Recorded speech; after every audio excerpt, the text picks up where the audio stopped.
My life is wild.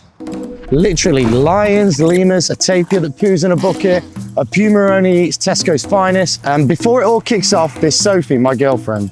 She looks after the most demanding resident of the whole place. And no, it's not me. This is Dior.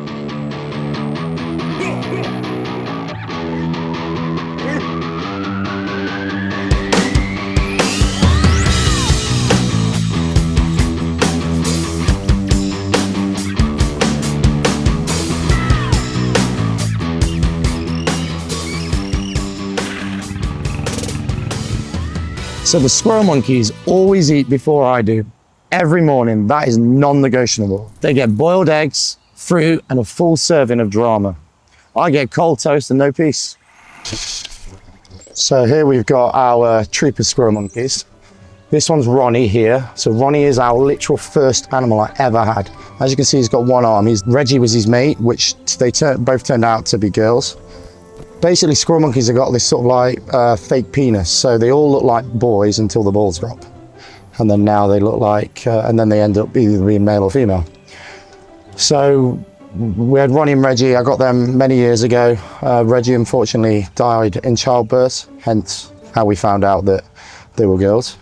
Ronnie's still here today. Ronnie's quite old, about 17, 18, looks really healthy condition. In here as well, we've got, so this is all a group of females and one male. They've got big outdoor enclosure, guys. This is just their indoor. We keep it nice and small because they feel safe for breeding. It's all underfloor heated. We have UV lights in here. So we've got a group of squirrel monkeys in here. We've got one male and we've got 4 females. And if you see just over here, 3 days ago, we had a little baby one born. And actually it's really rare because it actually looks like it could be an albino one, and I've never seen an albino squirrel monkey. It's really white. I've never seen them this white before. At the moment, they're all protecting her because she's very, very nervous, so we won't do too much. The baby holds onto mother's back all the time to keep the body warm, and then it climbs underneath and then feeds basically, and then goes back on the back, and it stays on the mother for a long time, nearly a year. Actually, this baby was on the mother's back for literally till not long before she gave birth, which is, we didn't know that they're pregnant. So with squirrel monkeys, you don't normally know they're pregnant until the last 30 days, and then they get a massive belly. And then you know, you roughly, once you see that, you know that you're roughly 30 days away from them giving birth. So we didn't think that she'd bred this year because the baby was still on her back, so the male didn't get a chance to get close to her. But yeah, so this is Ronnie. He is quite, we call him a he, because I always used to call him a he. But she is quite aggressive. She's probably the most aggressive. The other ones are not aggressive at all. They're quite shy because our project here is to breed and hopefully rewild them. It's very hard to breed squirrel monkeys, but we don't do so much. We don't need them tame. We don't need them to wear clothes and nappies because that's wrong. So we leave them to be wild and be natural. So that's why they're not all over us. So now I'm going to feed them the breakfast. So literally they have a lot, because she's got a baby, we give them a lot of protein stuff. We give them chicken noodles, egg, a variety of salads, mainly again veg, but we do feed like 10 to 15% worth of fruit because they love fruit. Fruit's like sweets for them. We've got 2 groups of lemurs, and an all male squad and a breeding group. Come on.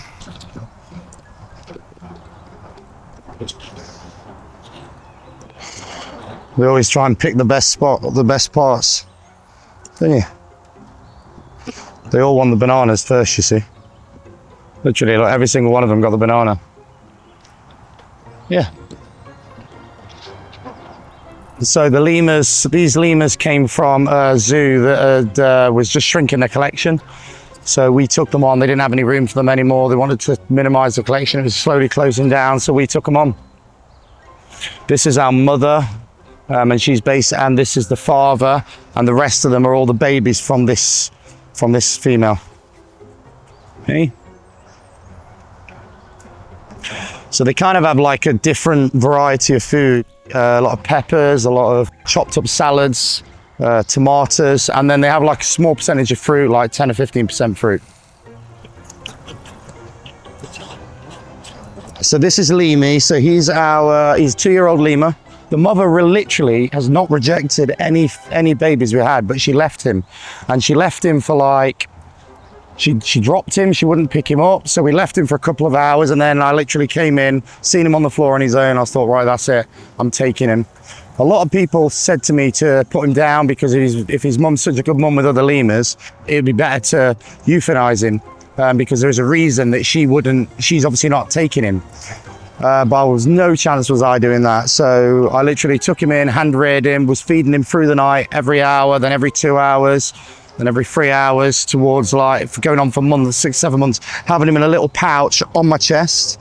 I had to sleep with him on my chest, I had to sleep on my back, I had to go everywhere with him, I had to feed him. It was really a big task for 6 or 7 months. And here he is, survived absolutely 100%, nothing wrong with him. Next up, the big cats, Rocky, Rora, Ruby and Rosie. They get full carcasses, proper enrichment, but a proper mess.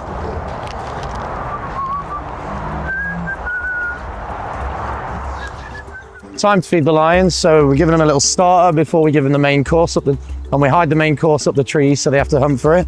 So here we've got Rora, literally, don't tell Sophie, the love of my life. I love this animal so much. Rocky as well, love him. So Rocky and Rora are the first two animals, the first two lions I had, and then they had 2 babies, which is Ruby and Rosie, and they are little buggers, I'll tell you that for nothing. They are feisty. Rocky and Rora were hand raised, bottle raised till they were a year old on the bottle. Ruby and Rosie were parent reared and they act like lions. Rocky and Rora, they act more like a dog, like basically as soft as Dior. Ruby and Rosie, they act like a serious lion that you'd see in Africa. So give them a little starter, use the pincers. There you go. 1 each. Rocky's a bit lazy and he is a bit picky. There you go. She's really soft, you're really naughty. Rocky, Rockefeller. So this is a good way for us to see the lion's paws and do a health check. So we hold him up here so we can look at the lion's paws, make sure they've got no scratches, and really do a complete health check of them. And because we can get them to open the mouth, we can look in the mouth, make sure they've got no broken teeth or anything like that. Look. So we have a look in the mouth, make sure we can't see any broken incisors, because that can cause them pain or any irritations or any cuts. Rocky's having the time of his life over there, airing it all out.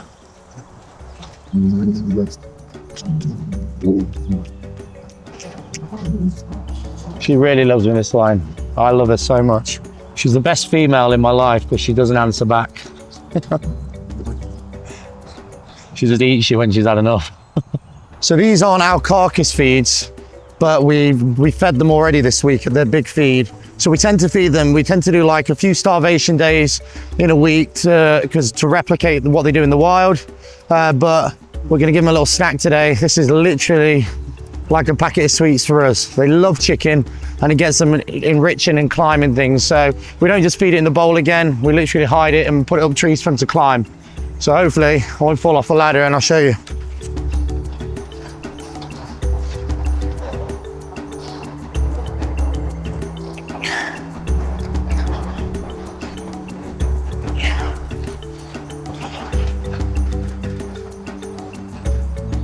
This one's high.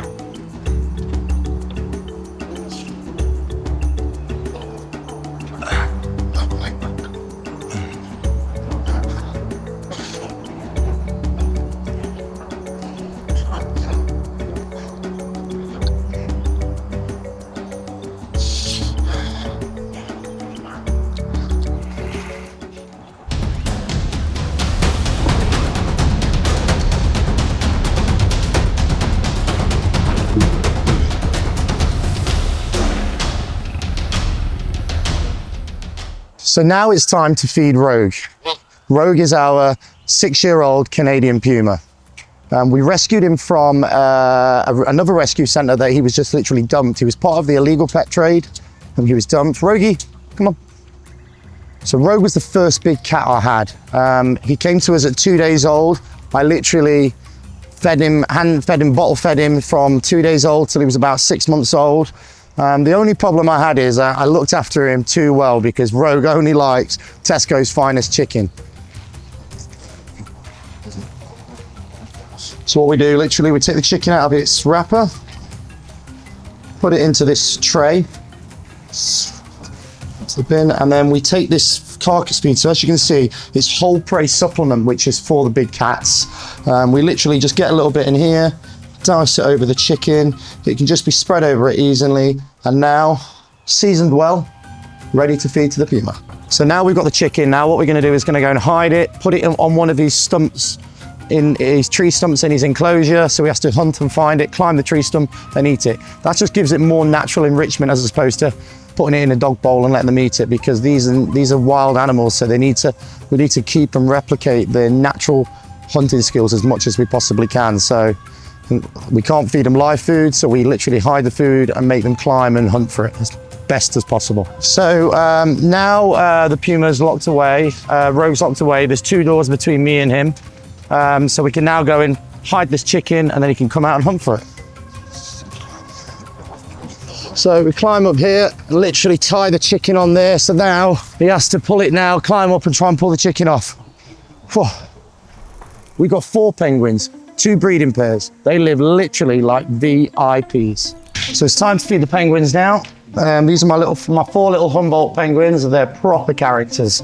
They're proper characters. We've got 2 boys, 2 girls. So they eat the sprat. We always put it down head first. So this is fresh sprat every day. They have about 3 kilos, 4 kilos between them. These are herring. So some of them have herring, but not all of them like herring. As you can see, that one don't like the herring, but he loves the herring. Some of them are very particular who feeds them and who doesn't, and they have to have set times a day. They get fed twice a day. Get off that.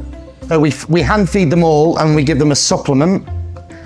So we give them like a torpedo supplement. We call it torpedo supplement. It's where it's got all the vitamins that they get out of the wild, and then we give them salt tablets. Because we run completely on fresh water here, we have to get a salt intake because they have salt glands, which they need to be able to keep them hydrated with salt. So we add a little salt tablet into one of the fish, and then they have that every other day. So as well as hand feed, we try and do some natural enrichment feeding. So I'll show you. Come on, guys. So this gets them swimming like in the natural habitat.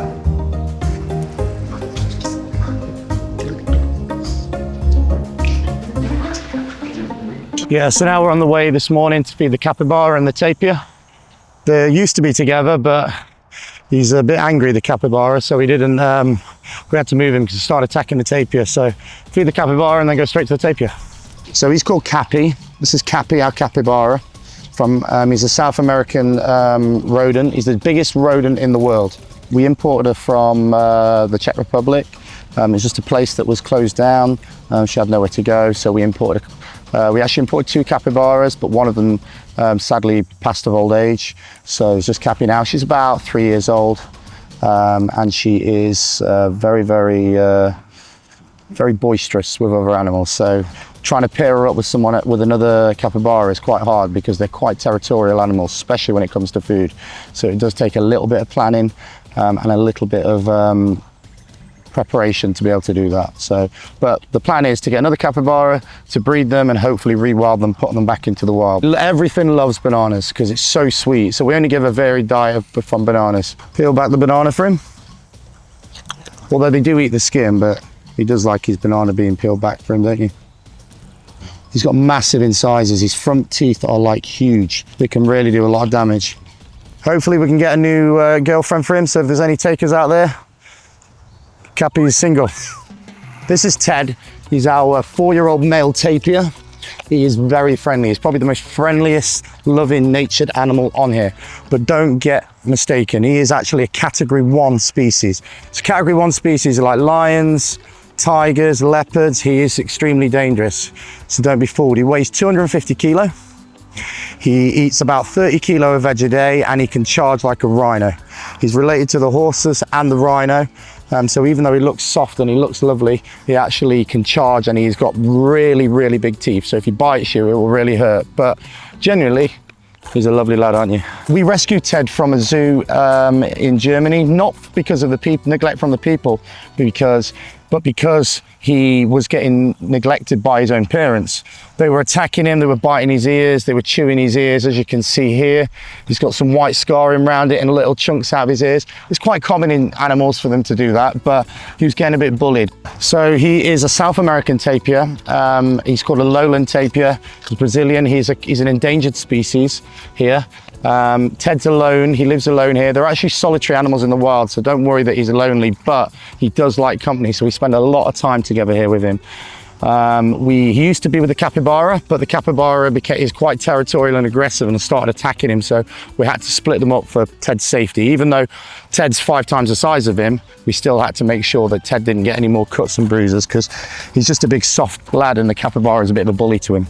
He loves scratches and he loves sitting down literally like a dog. He literally sits like a dog and he loves scratches, and you can normally get him to roll over. Oh, especially here, look. He even puts his head up for us. It's a good scratch. So every morning we give him a right good scratch. His eyes are closed. We'd love another tapir for Ted. So he's got a girlfriend, and then we can breed them and do the rewilding projects again. But unfortunately, they're not easy to come by tapirs. You can't go to Pets at Home and get them, for instance. So we are looking to get a companion for him because he does like company. So if you think you know of a companion, or you can think of what the best companion would be for Ted, comment in the comments below and we'll see if we can get him one. So we're inside his indoor quarters, and literally he lives like an old king. So you know how your cats are litter trained? Well, my tapir is litter trained. It poos in a bucket. And every day, we literally, twice a day, we come, we clean it out. Obviously, you can't flush it, it's not that good. But we clean it out, and then he does it, and he just keeps doing it in the water. He does it in his pond as well, but mainly likes to do it in his bucket, which saves us a lot of money on our filtration system. So he loves a belly rub. He literally loves a belly rub. He's like a dog. When he's in this position, we can actually do really good health checks. So we do it with all our animals every day, but he's the easiest. So we literally check all his feet, make sure that he's got no cuts and bruises, because they tend to get lesions on their feet quite a lot. So it's important that we check it, and then we can put some sort of cream or some silver spray to harden it up. We can do the mouth check here while he's a little bit more thin. So normally they have, here you can see he's got a little bit of scarring where, because he eats a lot of twigs and branches, it can put a lesion on his gums. We check his gums, make sure they're a nice colour. Have a look at his tongue, check his eyes, have a look at in his ears, and generally feel them. They're like tanks, literally. They are literally so hard all around their bodies. When we had him, he got a little bit ill once, and we had to put him on a drip, get in the need and give him some sort of antibiotics. Literally getting a needle in him is like trying to get a needle in a rhino. He's so tough and so dense. That's why he weighs around about 250 kilo. But as you can see, he's fast asleep. He is very, very,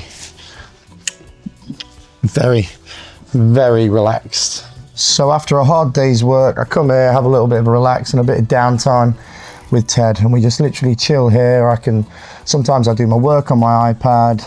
It's literally the most, it's a feeling you can't get. You can't get this sort of relaxing atmosphere anywhere. And I think the tapir, because he's such a majestic creature, it's just a surreal experience, and you can really zen out. It's almost like yoga with tapirs. By the end of the day, everyone's fed, watered, and finally chilling out, me included. It's not your average job, but I wouldn't change it for the world.